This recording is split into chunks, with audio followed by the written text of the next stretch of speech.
Hi everyone, this is Darren from SimNation. I'm gonna kind of take a step back away from the videos I normally do and go to a back to the basics video focusing on Draft Day Sports Pro Football 2025. A lot of what I'm talking here will work in college. Now there will be some obvious differences between the college and the pro game, such as recruiting and free agency. One has one and the other one doesn't.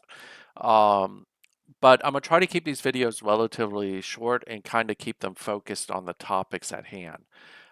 So today I'm gonna talk about staff. I think this is an important part of the three-legged stool, if you will, that makes up Draft Day Sports Pro Football, which is of course the Wolverine Studios title.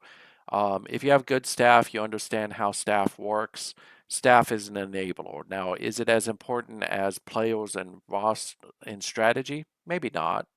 But if you have really bad coaches and really bad position coaches, you're going to find out very quickly your players aren't developing. You have a hard time re-signing players and all of that other stuff that goes into what coaches actually influence.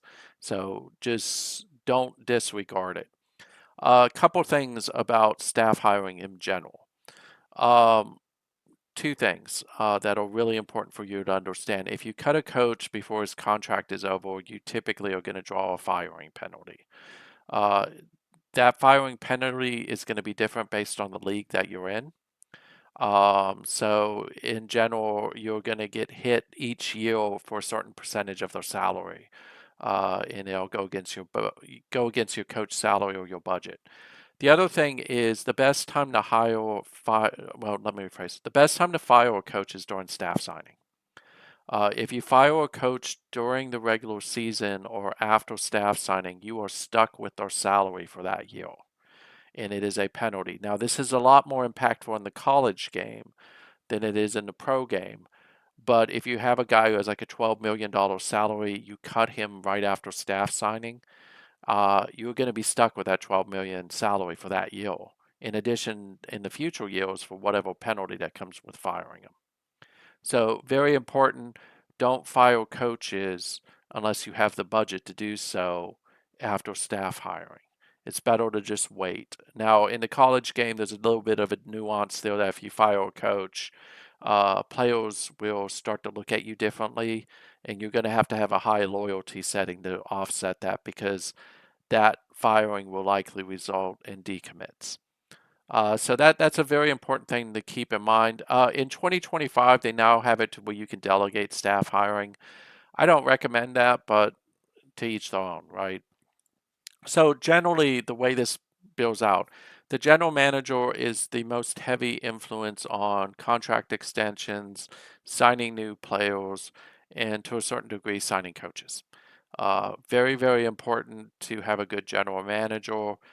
Pay attention to their build style and their attitude, but I would say I've always erred on the side I'd rather have a good general manager than a bad one, mostly because then I'm not going to be able to resign people. Your head coach, offensive coordinator, defensive coordinator most heavily influence the morale of your players and how well they develop, and also the play calling and how well your game plan is actually being implemented. In 2025, the trainer, the scout, and the position coach is all brand new. Trainer does what it sounds like. He influences training, which is development. He also will help with injuries. Scout is a person whose main focus is for the draft and scouting players and making sure you understand kind of what their potential is and what their ability is. Now, the other coaches do influence that too, by the way. So does the general manager. Quarterback coach, running back, wide receiver coach, special team coach, all the other position coaches, those are really about development at the position. So I would say it's good to have them and try to get someone who's decent at developing those positions. But if you have a coach that does it really well, like an offensive coordinator or defensive coordinator, that'll help offset it. So if you look at the general manager real quick, we'll just go through this fast because I'm trying to keep these videos short. Um, Management is all about how he deals with players and how he deals with coaches. So communication is important. It helps morale, if I remember correctly. Management is just how well does he manage things on the team. Negotiation is how well does he negotiate contract extensions, and can he help get people to sign uh, contracts, I guess. Sorry, I had a momentary brain lapse. Persuasion is how well can he get them to do what you want them to do. Likes trading. This one I don't really care about, but for CPU, it determines whether or not he's going to trade more often or not. Someone who doesn't like trading is not going to trade. Now, I'll talk about these in a minute with the other coaches, but if you notice, there's always a little help button here.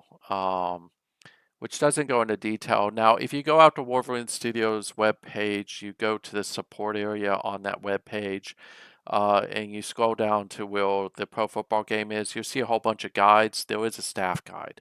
Now, I don't believe it's been updated in some time. I could be wrong on that, and if I'm wrong, ask Glenn Brooks and Gary can yell at me. But I do believe that it will at least give you the basics that you need to know. So, of course, one of the questions I get asked all the time is if I'm out of money, what happens? Well, if you're out of money, though still you can't go through the season without having a coach. It just won't happen. It'll crash the game, especially in online leagues. So what will happen is they'll promote a position coach um, to that whatever that coaching staff is, and then it'll hire a new position coach for you. Um, you will get hit with retirements occasionally. That's going to be interesting. There's also the concept of private options, which are the things that only you can see, whereas public options means that anyone can sign them. A private option means really only you can sign them. So just keep that in the back of your mind. Coaches do progress, they get better over time, especially if you're winning. Generally, you do want to have a trait of some sort with a coach. If you notice, none of mine have traits, which is a problem. I did have a defensive coordinator who had a trait, but he didn't want to resign with me because I think he was over the age of 70. And once coaches get over the age of 70, they get cantankerous and don't want to sign with you. So just keep that in the back of your mind if you're trying to resign somebody who uh, is a coordinator or position coach, they may not resign. So we'll go to James Nugent real quick and we'll kind of talk through this real quick. So coaches, if he has a trait or show uphill, there are traits like developer, tactician. Each one of those sounds like what it is. A developer is someone who develops really well. A tactician is someone who really game plans well. This gives you an idea of what this coach is kind of like. These are his preferences. So if you're letting him run your offense, this is a type of offense that you're going to get. And the strategy will reflect that. If you're running his defense, this is a type of defense that you're going to get. And this is important because if you're going to let the coaches run your offense or defense, you need to pay attention to this and make sure that you're building your roster to meet what their preferences are. Because if you don't, you're going to notice that there's some issues. Now, if you're running your own playbooks and they're radically different than what the coach wants to do, and this is the head coach, offensive coordinator, defensive coordinator, you need to make sure you have coaches who have high flexibility, at least above 3. Because the moment you start running plays that are not part of their preference, you, in theory, draw a very small negative penalty around that, and you don't want to keep drawing that. So the higher the flexibility, the less that you see that happen, and it can mean a difference in between winning or losing. When we go through each one of these categories, again, there's a little thing, it's not going to tell you much. But what you will see is development is just how good of a developer he is. Nugent's not. That's not why I hired him. I actually originally hired him for his defense.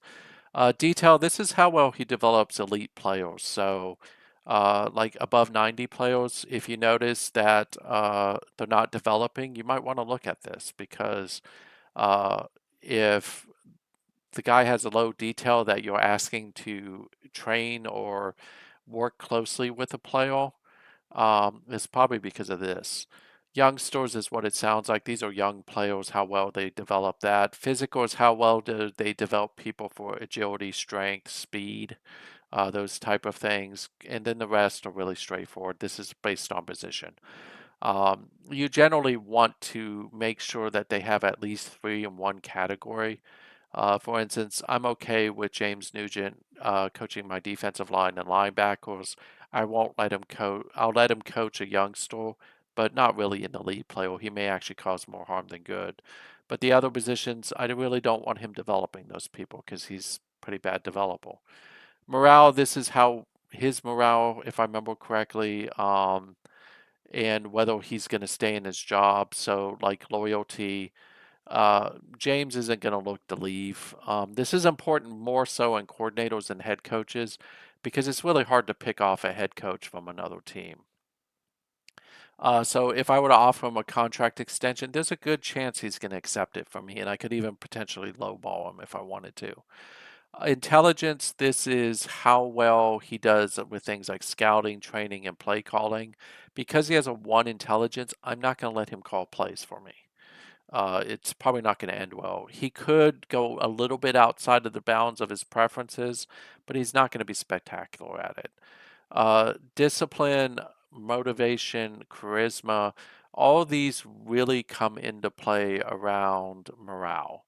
Now, um, discipline is an interesting one, more so than like motivation. So, motivation is really about more on field. But discipline is, if someone has high discipline, they generally can help improve players' morale and get people who have low work ethics to actually do things. This is also a category that if you have divas or negative traits on your team, that like they're just a hole in the locker room, and then this one will help offset that. So just keep that in the back of your mind because it is somewhat important. Charisma, again, this is ability to sign players and keep up the morale. You definitely want a general manager who has good charisma because if he has low charisma, you're going to have issues re-signing players. Leadership is about on-field performance and morale again. Scouting is the ability to scout for the draft and actually be able to give you a meaningful contribution. I don't really listen to James Nugent very much. He's not a really good scout. But this is the ability to assess where that player is now, so the ability that they have today and their potential for the future. So sometimes you see that you get someone and it'll be like, hey, look, this guy's kind of sucks at the moment. But then in 2 or 3 seasons, you suddenly see him kind of growing exponentially. It's because your coach saw the potential in him. And these are pretty straightforward. It's just how well do they coach offense? How well do they coach defense? Can you trust them to prepare, do the preparation work for you in strategy? And if it's low, don't let them. And then of course, if you look at some of the other ones, you'll notice certain things. It's all the same, but you'll notice that he has a high degree of flexibility, good leader. He's good at developing physical, which is really what I want my trainer to be doing is developing agility, endurance, speed, and strength. So that's kind of it. My other two coaches aren't worth noting because they're pretty bad. I lost both my coordinators and staff signing. One of them refused to sign with me, and he was like, actually intended to make him the head coach, but he chose not to. But Colson is at least good at developing quarterbacks and running backs. I have Lackey, who's a great running back, too. He should be able to help him. He's okay coaching offense, but again, I care less about that because I do my own playbooks. I really don't let the CPU do any more than what it's already going to do as part of the base game. And again, this guy was like my eighth choice, and I ended up with him. There's not much I like about him, honestly, but he can coach defense somewhat. But I'll make him work, and then I'll get rid of him next year, and I'll just take the penalty. So that's it for staff signing. If you have any questions, let me know. Hopefully, you find this valuable. Staff is important to me because how plays actually get called and get positively influenced. Staff plays into that. Signing players, getting extensions, That's very important. Being able to sign good coaches, that's important from a general manager. As you can see, Bennett is actually a really good one. He's got low charisma. I kind of look past it because he's good at everything else. And I've had him for a long time. He's been with Pittsburgh, I think, since I took over Pittsburgh. So, have a great night. The next video I'll probably do, I will focus more on roster, and then after that, I'm going to do strategy. So if there's anything you want me to specifically touch on, definitely let me know and I will. Have a great night.